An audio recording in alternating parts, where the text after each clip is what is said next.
Civil rights history of Lyons Golf Course is that it was the first desegregated golf course south of the Mason-Dixon line. It was the first golf course that allowed African Americans to play on it, a public golf course in the South, and that the opening of the course to African Americans took place in the shadow of the Sweat v. Painter case, which was a Supreme Court case that opened the University of Texas's law school to African Americans, and really sort of started off what most people understand as the nation's move toward civil rights, the nation's move toward opening public spaces, public organizations, institutions of learning, that sort of thing, to African Americans.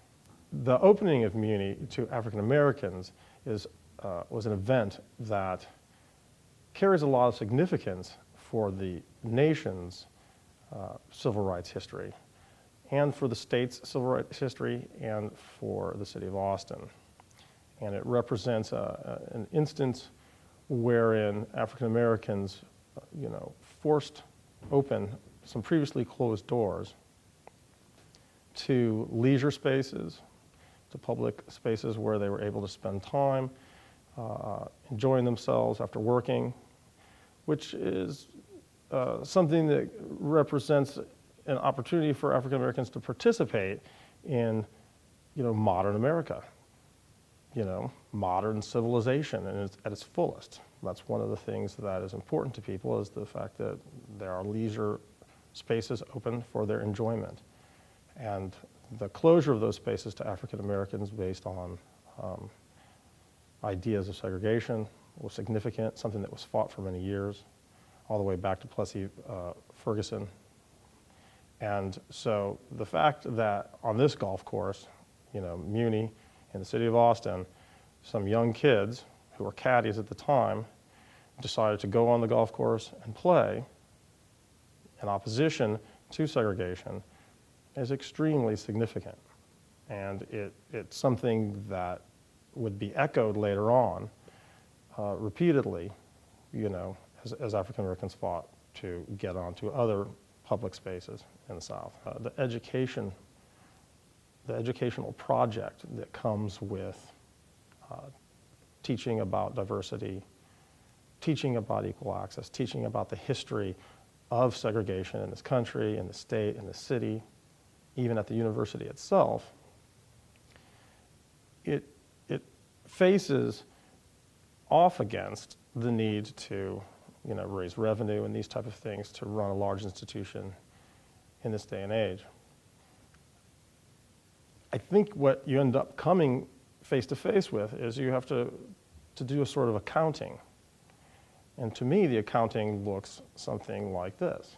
Do they want to invest in the value of education? Which on some level sounds pretty simple. It's a university, you would think. Yes, they want to invest in the value of education. You would think that they would want to invest in the value of forwarding the history and the ongoing struggle for equality, for equal access, for diversity, these type of things, as opposed to simply saying we're going to carve up some land and make commercial use of it for revenue. But I think that there is a sort of cultural, political, and educational revenue that has to be taken into account when you think about a space like Muny. The history of the civil rights activities that took place here is connected with the space. It's connected with the golf course. It's an 18-hole golf course. And it's not something that can be properly represented, in my opinion, or properly understood by simply placing a plaque amidst other commercial ventures, et cetera.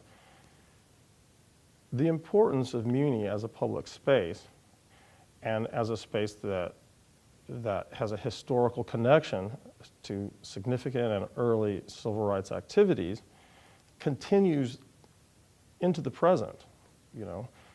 Austin continues to have issues of troubling racial geographies it continues to have issues of access, equal access for African Americans, brown, Hispanics.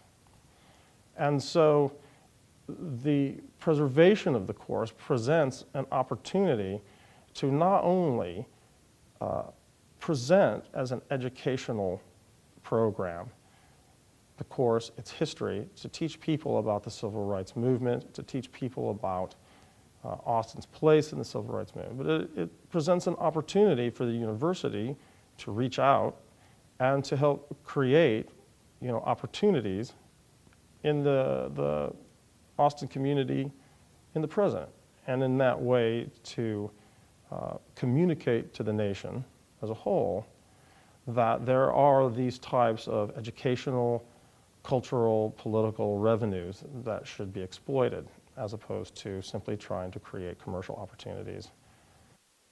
I think that the University of Texas at Austin should save Muny. I think they should save it as an 18-hole golf course. It presents an opportunity to preserve a civil rights moment that is important to the history of the nation, and it provides an opportunity to move the project of equal access and equal opportunity into the future. Do the right thing and save Muny.